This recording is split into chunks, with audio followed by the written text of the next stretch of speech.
Other house, sir, I am pleading with you.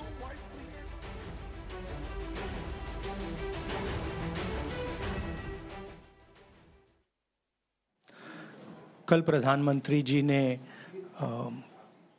Parliament में 2 घंटे, शायद 2 घंटे 13 मिनट, 2 घंटे 13 मिनट भाषण किया। उसमें अंत में 2 मिनट उन्होंने मणिपुर की बात की।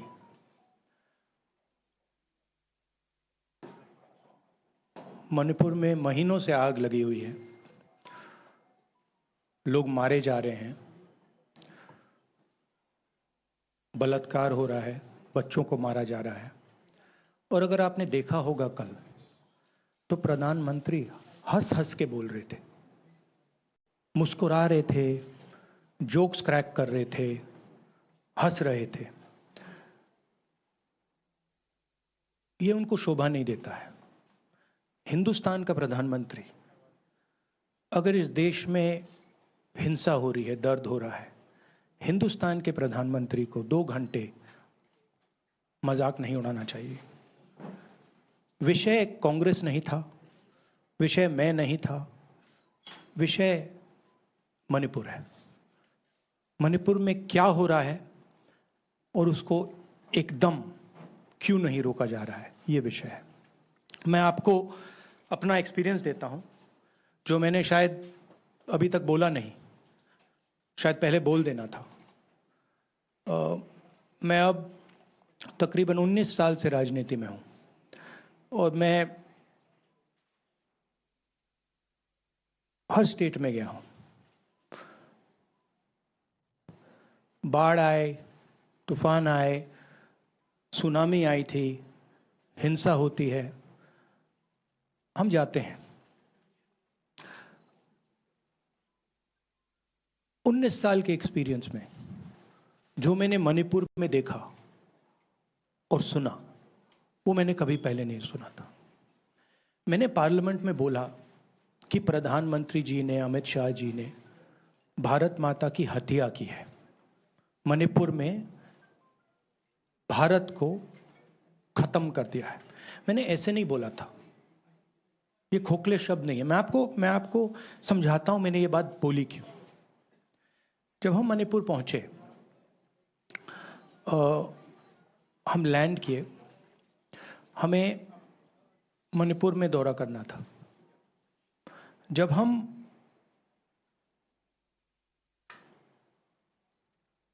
मेटे एरिया में गए, हमें साफ कहा गया था कि अगर आपकी सिक्योरिटी डिटेल में कोई भी कुकी होगा, उसको आप यहां मत लाइए क्योंकि हम उसको मार देंगे। और जब हम कुकी के एरिया में गए, हमें कहा गया अगर कोई मेटे आपकी सिक्योरिटी डिटेल में होगा, उसको आप मत लाइए, उसको हम गोली मार देंगे। हम जब गए, हमें मेटेज को परे करना पड़ा, हमें कुकीज को परे करना पड़ा। मतलब एक स्टेट नहीं है, आज 2 स्टेट है। स्टेट की हत्या कर दी गई है और उसको चीर दिया गया है। इसलिए मैंने बोला हिंदुस्तान की हत्या मणिपुर में बीजेपी ने कर दी है। और जब मैंने कल प्रधानमंत्री को देखा हंसते हुए, मजाक उड़ाते हुए, मैं समझ नहीं पा रहा था कि हिंदुस्तान का प्रधानमंत्री इस प्रकार से कैसे बोल सकता है।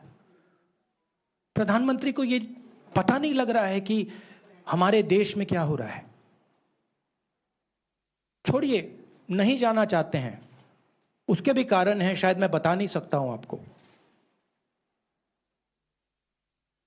उसके कारण हैं। मगर अगर जा नहीं सकते हैं तो मणिपुर के बारे में बोले तो। हिंदुस्तान की आर्मी, आप सब जानते हो, सेना को आप जानते हो, जो मणिपुर में हो रहा है, हिंदुस्तान की सेना उसको 2 दिन में रोक सकती है, 3 दिन नहीं लगेंगे। अगर हिंदुस्तान की आर्मी को कहा गया कि यह तमाशा बंद करो, 2 दिन में यह तमाशा ड्रामा बंद हो जाएगा। प्रधानमंत्री मणिपुर को जलाना चाहते हैं, आग बुझाना नहीं चाहते हैं। यह है सच्चाई। अब आप अपने सवाल पूछिए। Would you like me to say it in English? हाँ। I watched the Prime Minister of India yesterday speaking for 2 hours, laughing, joking, लगावing naras in the parliament. The Prime Minister would say one line and the entire BJP would shout another nara. You know, the Prime Minister seems to have forgotten that the state of Manipur is on fire and has been on fire for 4 months. Women and children are dying over there. People are being murdered. Women are being molested, are being raped. And the Prime Minister of India is sitting in the middle of the parliament, shamelessly laughing. This is not about Rahul Gandhi. This is not about the Congress party. This is not about the opposition. This is about India. It's about our country. A state has been decimated. It has been destroyed. It does not exist anymore. And it has happened because of the politics of the BJP. Divide and rule and burn. That is why in my speech I said, Bharat Mata has been murdered in Manipur. It's very interesting. For the first time, the words Bharat Mata have been expunged from the parliament. It's an insult to those words. Whatever I said that is wrong. I have said Bharat Mata, which is an idea, which is the idea of India, where everybody lives peacefully, harmoniously, with affection, has been killed in Manipur. It's a fact. So, the word itself now cannot be spoken by the people of India. We cannot say Bharat Mata in parliament.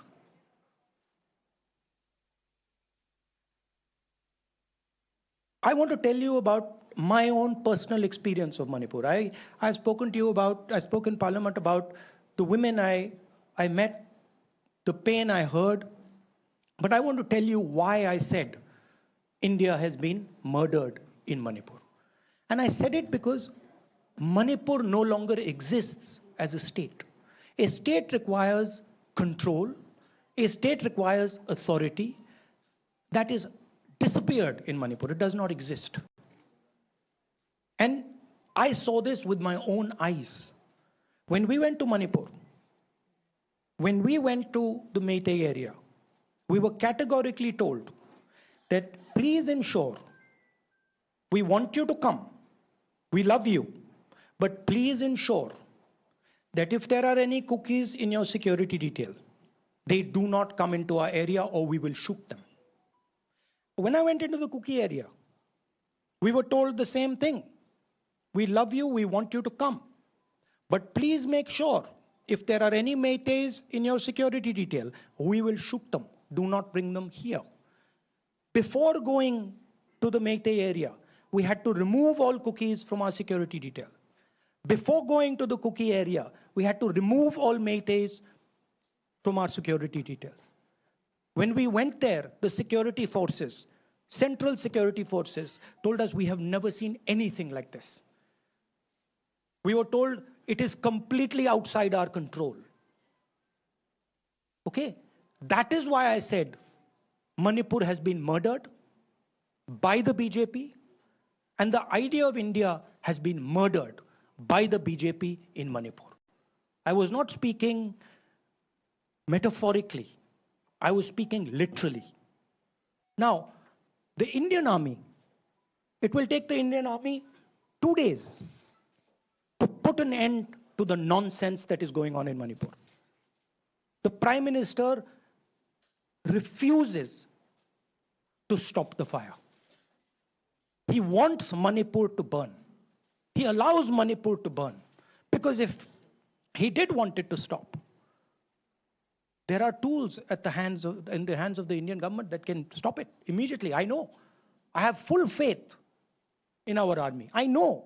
And every Indian citizen knows that if the Indian army is told, please put an end to this, it will stop immediately. There are reasons for the PM not being able to go to Manipur. I'm aware of those reasons. I don't want to say them publicly. But there are clear reasons as to why the Prime Minister is not going there. That is why we wanted the Prime Minister to speak in Parliament. That is why we wanted Manipur to be on the agenda in Parliament. And what did the Prime Minister do? He ridiculed the state. He ridiculed the women of the state. He laughed at the women of the state. That's the truth. Now please ask your questions. Sanjeev, mic dena yaar. Finally, I just want to say one thing again in English. See, the Prime Minister, when he becomes Prime Minister, he ceases to be a politician. He becomes the representative of the voice of this country. The politics should be put aside, and the Prime Minister should speak not as a petty politician, as the leader of a political party, but the Prime Minister should speak with the weight of the Indian people behind him. And it's tragic to watch Mr. Narendra Modi. It's sad, because the Prime Minister does not understand what he actually is. He is our representative. He's my representative. He's all our representative. And watching the Prime Minister spend 2 hours talking about the Congress, talking about the opposition, making ridiculous remarks about the name, this really does not do justice to an Indian Prime Minister. I've seen Prime Ministers from the Congress party. I've seen Prime Ministers from the BJP. I've seen Mr. Vajpayee. I've seen Mr. Dev Gowda. None of them have ever done this. There's a complete misunderstanding in the mind of Narendra Modi ji about what the Prime Minister of India is. Rahul ji, you wanted the Prime Minister to speak in Parliament, and now that he's spoken, and you've said that he wants Manipur to continue to burn. So what is the Congress Party's next step to retrieve Manipur and save it? The only conclusion I can draw, because the Prime Minister has tools in his hand that can stamp out the fire in Manipur certainly within 3 or 4 days. But for some reason, he's refusing to use those tools. Right? The Prime Minister could at least go to Manipur, talk to the communities, and say, I'm your Prime Minister. Let's start talking. It will be taken seriously. So I don't see any intention. Rahul ji कल ये भी प्रधानमंत्री ने अपने भाषण में कहा कि 2018 में लेके आए थे, 2023 में विश्वास प्रस्ताव लेके आए और 2023 में भी लाएंगे। तो एक तरीके से उन्होंने साफ तौर पर ये कह दिया कि हमारी सरकार अगली बार भी बन रही है। एक पॉलिटिकल बात भी उन्होंने कही। तो आप उनके पूरे भाषण को आप ये कह रहे हैं कि वो पॉलिटिकल भाषण ज्यादा था, मणिपुर पे बात बहुत कम थी, तो इसको कैसे देखते हैं? नहीं, भाषण हिंदुस्तान के बारे में नहीं था, भाषण नरेंद्र मोदी जी के बारे में था। वो अपनी राय, अपनी राजनीति, अपने एम्बिशंस वो आपको दे रहे थे। सवाल ये नहीं है कि नरेंद्र मोदी जी 24 में प्रधानमंत्री बनेंगे या नहीं। सवाल ये है कि मणिपुर जल रहा है, महिलाओं का बलात्कार हो रहा है, लोग मारे जा रहे हैं। सवाल ये है कि अगर ये प्रधानमंत्री कहना चाहते हैं तो ये पब्लिक मीटिंग में कहें। मजाक बनाना चाहते हैं तो जब मणिपुर नहीं चल रहा है तो करें। बट प्रधानमंत्री को यह समझ आनी चाहिए, बात समझ आनी चाहिए कि पार्लियामेंट में जो चर्चा हो रही थी वो उनके बारे में नहीं थी, वो मणिपुर के बारे में थी। सर नमस्कार। कल प्रधानमंत्री ने बार-बार कांग्रेस का नाम लिया और ये आरोप लगाया कि नॉर्थ ईस्ट और मणिपुर की सारी समस्याओं के लिए कांग्रेस जिम्मेदार है। आप क्या जवाब देंगे? नहीं, अभी मैंने बोला ना, वही तो जवाब है। मुझे प्रधानमंत्री को जवाब देने की जरूरत नहीं है। मैं सिर्फ ये कह रहा हूं कि एक स्टेट की हत्या की गई है, भारत माता की हत्या कर दी गई है मणिपुर में। भारत माता की हत्या मणिपुर में कर दी गई और प्रधानमंत्री लोकसभा में मजाक उड़ा रहे हैं, हंस रहे हैं, नारे लगवा रहे हैं। मुझे क्या जवाब देने की जरूरत है? राहुल विलास, मेरा सवाल ये है। एक मिनट मोहित, ऑर्डर से please. Mr. Gandhi, you waxed eloquent. Rahul, आपने बोला कि प्रधानमंत्री ने बोला सदन में कि गृह मंत्री अमित शाह ने विस्तार से जवाब दे दिया। अमित शाह साहब ये कहते हैं कि मणिपुर के सीएम को हटाने की जरूरत इसलिए नहीं है क्योंकि उन्होंने हमारी पूरी बात सुनी और वो कभी भी कोई हमने डीजीपी चेंज किया, डीजीपी चेंज कर दिया, उन्होंने जो भी प्रशासनिक व्यवस्था हम चेंज करना चाहते थे, इसलिए मणिपुर सीएम को हटाने मणिपुर की सीएम, जब मैं मणिपुर गया, मणिपुर सीएम ने जो मणिपुर में हजारों वेपन्स जो लूटे गए, वो मणिपुर सीएम के नीचे ही हुआ। तो क्या अमित शाह चाहते थे कि ये हजारों वेपन्स लूटे जाएं?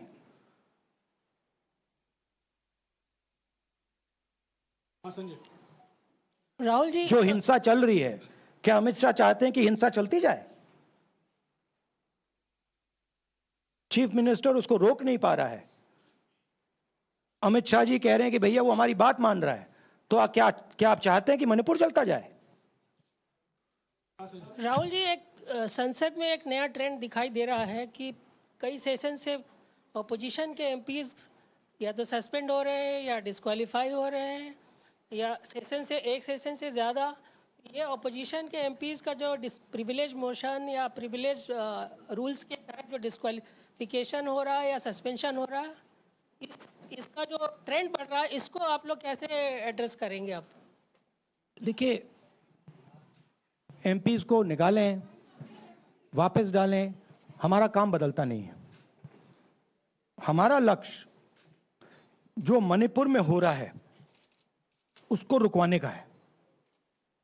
जो भी औजार हमारे हाथों में है, उस हिंसा को रुकवाने के लिए उनका हम प्रयोग कर रहे हैं और करेंगे।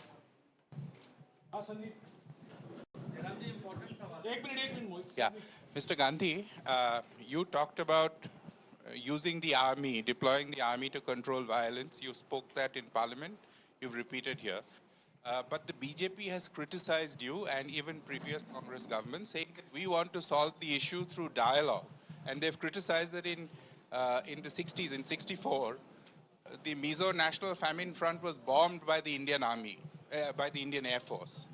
So they said that, you know, they do not believe I have never heard in my entire career, I have never been told anywhere I have been in India that if you take this person as a security officer with you, we will put a bullet in his head. I have never heard it.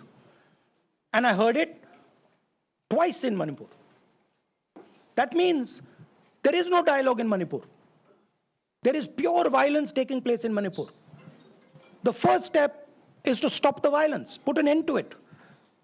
I point out the army, but what I mean is that the Prime Minister has multiple instruments in his hands. He's not using them. It's been burning for 4 months. He's doing nothing and he's laughing. I'm amazed people can't see this, that he's sitting in Parliament and laughing. Jairam ji, Last question. Jairam जी, मोहित दुबे हूँ news nation से। आपने 37 minute का भाषण। जयराम जी, राहुल जी नहीं मतलब आप मुझसे जयराम कर रहे हैं या उनसे जयराम कर रहे हैं? राहुल जी, आपने जय सिया राम। राहुल जी, आपने 37 मिनट का भाषण लोकसभा के भीतर दिया और 37 मिनट में सिर्फ आपको करीब 14 मिनट ही दिखाया गया, बाकी आपके चेहरे पे कैमरा नहीं था और आप मणिपुर गए, मैक्सिमम टाइम आपने मणिपुर के ऊपर बोला। इस परंपरा को आप किस तरीके से देखते हैं? पता नहीं, शायद कॉन्ट्रडिक्शन है। शायद पीएम मेरा चेहरा टीवी पे नहीं देखना चाहते, मगर फिर पीएम मेरी वीडियो के बारे में बात करते हैं, तो पता नहीं क्या है, बट मुझे लगता है शायद उनको मेरा चेहरा टीवी पे देखना अच्छा नहीं लगता। कोई प्रॉब्लम नहीं है। जो मैंने बोलना था, देखिए मुझे अपना काम करना है। मैं जानता हूं कि मीडिया पे कंट्रोल है, लोकसभा राज्यसभा टीवी पर कंट्रोल है, वो उसके बारे में मैं कुछ ज़्यादा नहीं कर सकता हूं, मगर मुझे अपना काम करना है, मैं अपने काम को करता हूं। जहां भी भारत माता पर आक्रमण होगा वहां मैं आपको खड़ा मिलूंगा, भारत माता की रक्षा करते हुए मिलूंगा।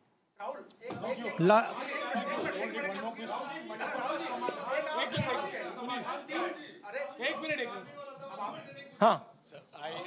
Okay, last question, brother. So the Supreme Court has already said what it has in terms of a constitutional breakdown, as well as now, you are asking for the army. Do you believe that Article 356 is the only way out? Or I'm not asking for anything. Please don't misunderstand. It is not my place to decide which tool the Prime Minister can use, which instrument he should use. I am pointing out that there are multiple instruments that the Prime Minister has at his disposal, and he is not using a single one.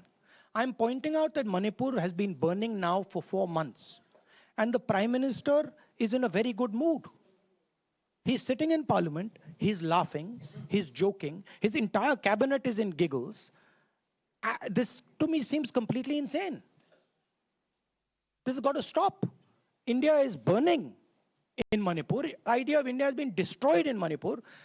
Let's rebuild it quickly. Thank you.